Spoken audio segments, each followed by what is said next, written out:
Son Excellence le capitaine Ibrahim Traoré, président du Faso, chef de l'État.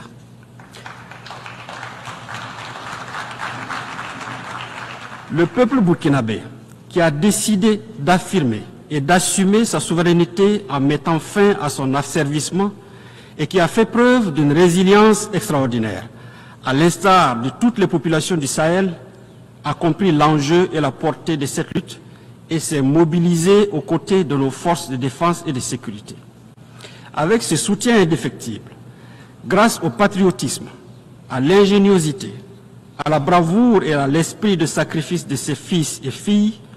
le Burkina Faso enregistre des succès jadis inespérés, ainsi que des résultats fort appréciables dans la lutte acharnée contre les terroristes instrumentalisés, téléguidés et financés par des puissances néocolonialistes. C'est le lieu de rendre un hommage appuyé à toutes ces personnes, civiles, militaires, tombées sur le champ de bataille et dont je salue la mémoire avec déférence. Monsieur le Président, au prix de réformes stratégiques et visionnaires marquées entre autres par l'augmentation des capacités opérationnelles des troupes, la réorganisation de nos forces combattantes sur le terrain, nous avons démultiplié nos moyens d'action, avec comme effet salvateur une reprise totale en main de la reconquête des zones infestées par ces criminels et leurs alliés. De manière concrète, près de 70% du territoire est désormais sous le contrôle de l'État, contre 40% en 2022. Cela a permis la réinstallation des populations déplacées et la réouverture des écoles. Ainsi, en moins de 2 ans, les actions de reconquête ont permis à plus de 700 000 personnes de regagner leur village et à près de 1500 écoles de rouvrir leurs salles de classe, offrant la chance et le bonheur tant espéré par des milliers d'élèves de reprendre le chemin de l'école et de poursuivre leur cursus scolaire. Ces résultats qui forcent l'admiration et suscitent beaucoup d'espoir ont été possibles grâce à l'action des forces de défense et de sécurité, l'engagement patriotique des volontaires pour la défense de la patrie et le soutien ferme des populations ainsi que de la diaspora burkinabé dans un formidable élan de solidarité. Cette mobilisation patriotique de toutes les composantes de notre peuple a permis la collecte de la somme de plus de 165 millions de dollars pour la seule année 2023, un chiffre qui a largement dépassé les prévisions initiales. C'est dire toute la détermination du peuple burkinabé à financer et à s'engager aux côtés des forces de défense et de sécurité dans la lutte noble contre les terroristes et leurs alliés. Monsieur le Président, au moment même où nous engrangeons des succès dans notre offensive victorieuse contre les forces obscurantistes, des officines à la réputation et à l'intégrité douteuse se sont curieusement engagées dans une vaste et virulente campagne de dénigrement et de stigmatisation contre nos forces combattantes qu'elles accusent de violer les droits humains sans avoir la moindre preuve à produire. Ces propagandes orchestrées visent en réalité à démoraliser les patriotes burkinabés et à saborder leur combat légitime parce que tout simplement, ces adeptes du chaos n'ont pas encore compris la dynamique en marche au Sahel, c'est-à-dire notre volonté de nous affranchir de toute tutelle et de tout paternalisme. Mon pays voudrait saisir l'opportunité de cette tribune, dire avec déférence son infinie gratitude à tous ses pays amis et ses partenaires sincères qui soutiennent sa cause et l'accompagnent dans la consolidation de sa marche radieuse vers un développement économique et social inclusif. Je voudrais donc inviter les États membres de l'ONU à n'accorder aucun crédit à toutes ces agitations médiatiques qui, de toute évidence, traduisent dans le fond la détresse des terroristes en déroute et de leurs sponsors. Je tiens également à les rassurer du professionnalisme et de la renommée de nos forces de défense et de sécurité, démontrées à travers leur participation aux opérations de maintien de paix et maintes fois reconnues ici même. La formation systématique et les évaluations permanentes des forces de défense et de sécurité et des VDP en droit international humanitaire garantissent au quotidien cette rigueur professionnelle en matière de respect des droits humains. Monsieur le Président, dans la mesure où l'unanimité est faite sur la nécessité de combattre le terrorisme international, mon pays s'inquiète du soutien accordé par des entités étatiques au terrorisme. Ces parrainages que nous n'avons eu de cesse de dénoncer et que d'autres considéraient comme une simple vue de l'esprit ont été récemment portés à la face du monde par une attitude paradoxale de l'Ukraine, un État membre de notre organisation. En effet, en affirmant sans équivoque son implication dans les attaques terroristes qui ont causé la mort d'éléments de forces de défense et de sécurité maliennes à Tinzaouaten, au Mali en juillet dernier, et en avouant son soutien au terrorisme international, particulièrement au Sahel, ce pays a donné un aperçu des activités subversives qu'il mène au Sahel, à l'instar d'autres États actifs dans les coulisses de la trahison.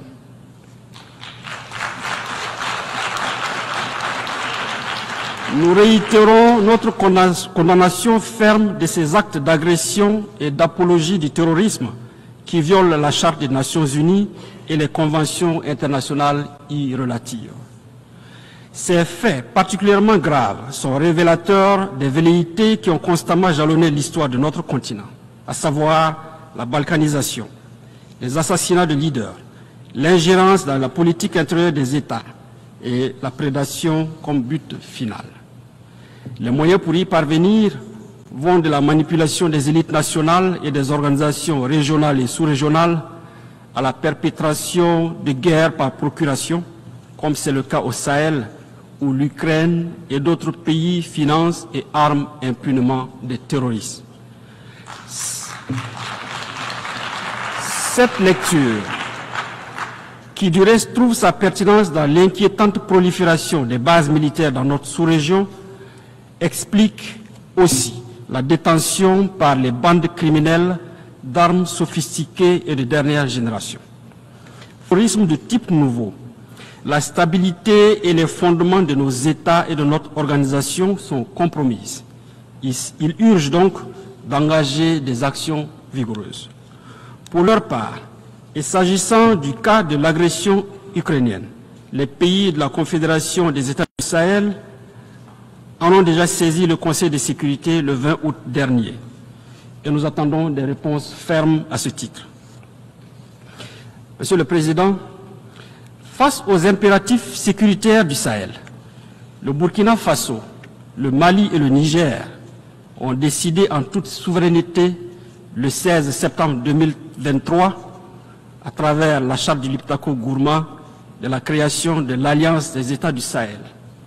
Il s'agit d'une alliance militaire. Il s'agit d'une alliance militaire de défense collective et d'assistance mutuelle pour lutter contre le terrorisme et la criminalité en bande organisée sur leur territoire. Pour apporter également des réponses idoines aux défis complexes de développement, les pays de l'AES ont décidé d'étendre le champ de leur coopération aux autres domaines prioritaires de leur espace. Et c'est dans cet esprit que s'est tenu le 6 juillet 2024 à Niamey au Niger, le premier sommet des chefs d'État de l'AES. À l'issue de ce sommet historique, leurs excellences, le capitaine Ibrahim Traoré, président du Faso, chef de l'État, le colonel Assimi Goïta, président de la transition, chef de l'État du Mali,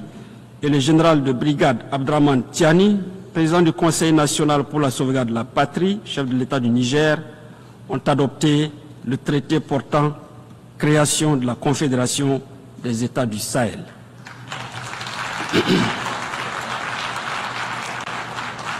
L'adhésion populaire et l'enthousiasme suscités par l'avènement de la Confédération AES trouvent en partie leur explication dans la défaillance et l'incapacité d'institutions et de mécanismes sous-régionaux à répondre aux préoccupations sécuritaires et légitimes de nos populations. Cette action salvatrice et salutaire vise prioritairement à protéger les populations du Sahel, déjà éprouvées par la crise sécuritaire et humanitaire, et contre lesquels des mesures assassines délibérées ont été prises pour exacerber davantage leurs souffrances. Monsieur le Président, alors que cette présente session nous appelle à ne laisser personne de côté, l'actualité internationale reste encore, hélas, marquée par des tensions de plus en plus vives qui menacent sérieusement la paix et la sécurité sous le regard impuissant de l'ONU. Le Burkina Faso appelle à toujours privilégier la voie de la diplomatie pour résoudre pacifiquement ces différends. Nous demeurons convaincus qu'en faisant prévaloir l'esprit de la Charte des Nations Unies,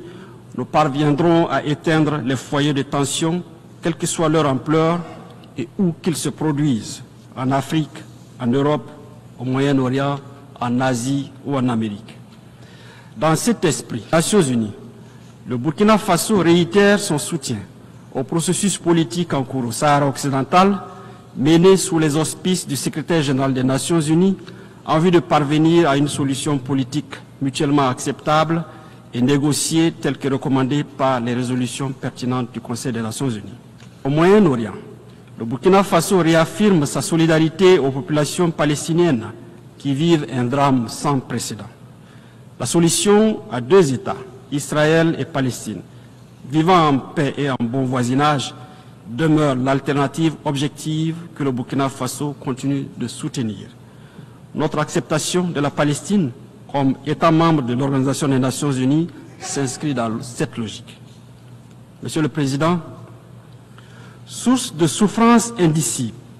pour les populations les plus vulnérables, les mesures coercitives unilatérales imposées aux États sont à proscrire si nous voulons donner un contenu réel